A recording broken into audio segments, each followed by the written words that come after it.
All right, so some of you requested me to do a video to show you how someone can fry using an electric pressure cooker.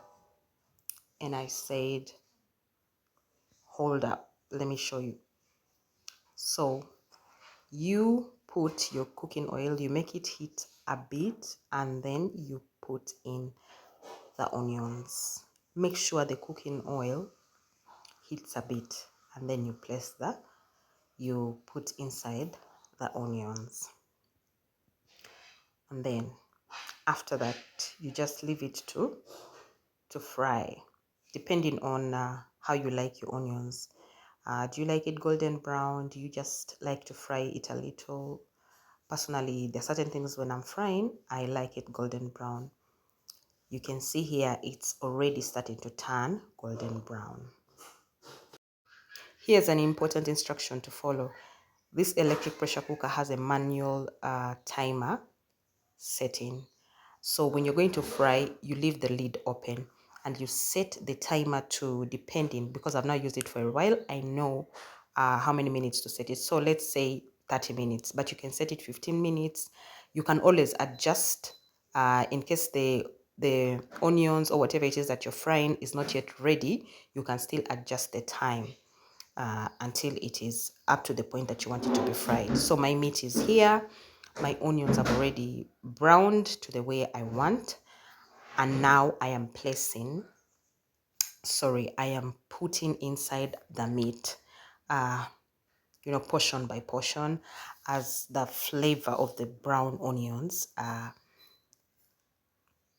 absorbs in the meat.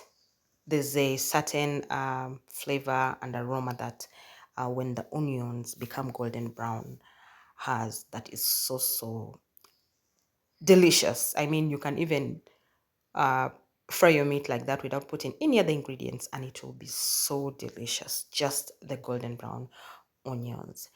Yeah. Now make sure you stir the meat properly so that it's even, the onions are even, and so that it can absorb well in the meat. And the other thing is, before I mention what I want to mention, on top of the meat, that is ginger. Ginger is good. I don't miss putting ginger in my meat. It makes it soften faster and it also has a nice flavor and aroma to the meat. And also garlic, you just, put it on top there and let it, cook for a bit as it's open so that the onions and the ginger can be absorbed inside as well. So here it has cooked, it has fried for a while. I'm stirring it now, and then I'm going in with my carrots, depending on which one you would want to put first. So I have my carrots there.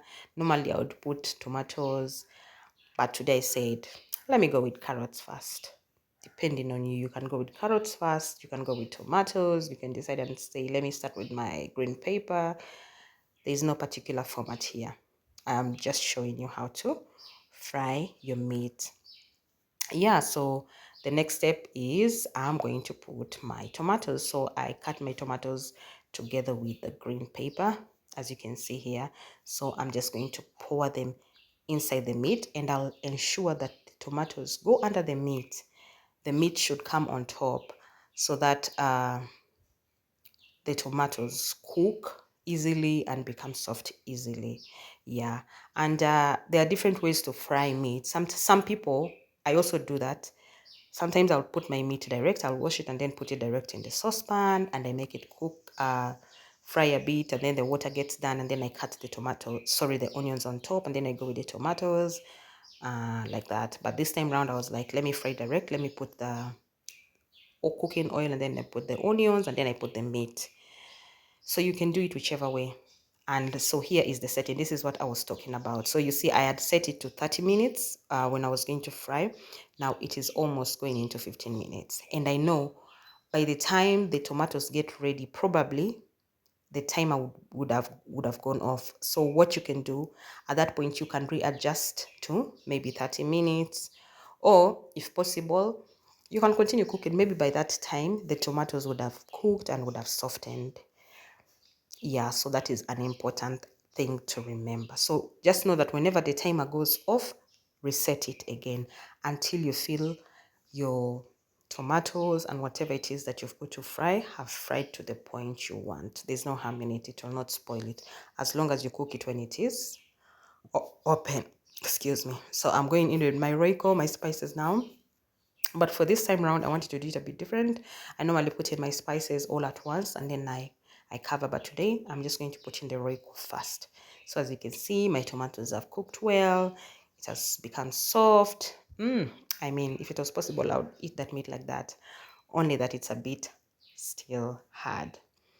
Yeah, so we're going to go into the next step. So here I'm just mixing and I'm, trying to soften some of the tomatoes that have not yet become soft. That is salt. Now you make sure you put salt because remember we're going to cover it now after this process.